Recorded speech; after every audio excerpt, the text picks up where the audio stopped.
الشیطان الرجیم بسم اللہ الرحمن الرحیم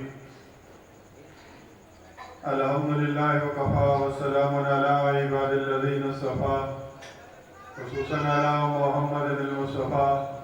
وآل بیتہ طیبین الطاہرین الشرفاء اما بعد فقط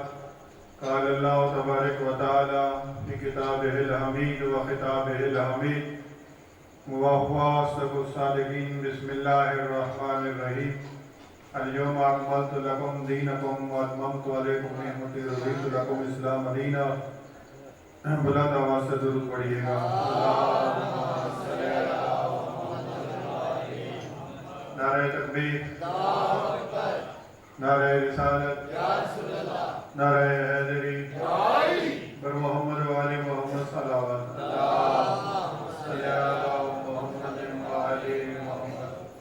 بارگاہ خداوندی میں سجدہ شکر ہے کہ اللہ نے آل محمد کی محبت عطا فرمائی ہے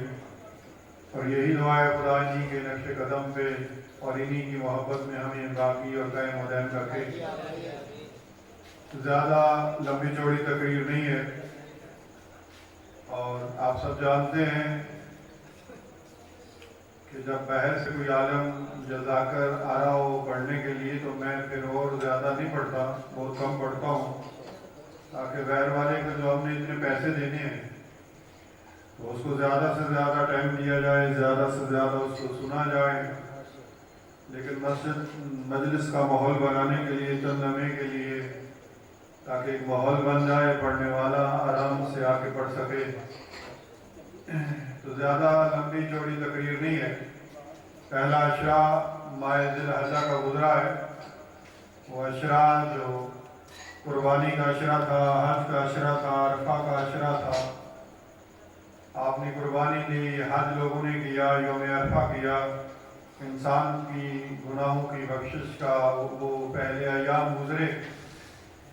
اب وہ عشرہ جو جا رہا ہے یہ بھی کوئی کام عظمت والا عشرہ نہیں ہے آج سے 2 دن کے بعد ایک ایسا دن آ رہا ہے جس دن کے بارے میں خداوند کریم نے اپنے پیغمبر کو کہا کہ اگر تو نے یہ کام نہ کیا میری رسالت کا کوئی کام نہیں کیا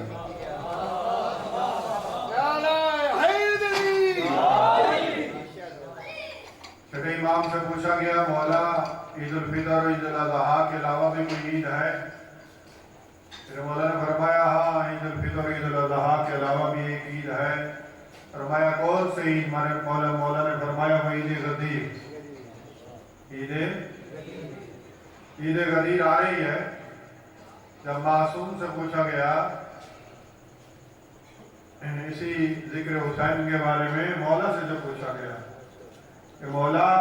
آپ ان 10 دنوں کو اتنی اہمیت کیوں دیتے ہو غم حسین میں رونے کا اس قدر ثواب عزاداری ماتم نظر و نیاز کا اس قدر ثواب اس کی اہمیت کیوں آپ اس قدر زور دیتے ہیں میرے مولا نے فرمایا اس 10 دنوں کو اس لیے اہمیت دیتے ہیں کہیں غدیر کے خطبے کی طرح تم ان 10 دنوں کو بھی نہ بھول جاؤ غدیر کا خطبہ بھول گئے تھے نا کہ نہیں بھولے تھے بھول گئے تھے بعد میں جب پوچھا گیا کسی اور کو خلیفہ بنایا تو میرے مولا نے فرمایا تم غدیر کے مقام میں موجود نہ تھے اس نے کہا میں موجود تو تھا لیکن میں سن نہ سکا میں اونچا سنتا ہوں گواہی نہ دی کہا کہ میں اونچا سنتا ہوں مجھے میرے کانوں میں وہ آواز نہیں پہنچی مولا نے فرمایا تجھے اللہ ایسی بیماری میں مبتلا کرے جو چھپنے سے نہ چھپے ایسی بیماری تو وہ صحابی رسول تھا ایسی بیماری میں چھپا یعنی برس نکل آئی سفید اب پگڑی ادھر بھی باندھتا تھا لیکن پھر بھی نہیں چھپتی تھی چھپانے سے بھی نہ چھپے اگر تو جھوٹ بول رہا ہے تو جھوٹ تو وہ بول رہا تھا تو مولا یہی فرماتا ہے کہ اسی 10 دنوں کی طرح غدیر کو بھی نہ بھول جاؤ تو غدیر کو نہ بھولو مولا فرماتے ہیں 2 عیدوں کے علاوہ یہ بھی ایک عید ہے اس کی اہمیت کے بارے میں آپ پڑھیں مفاد الجلال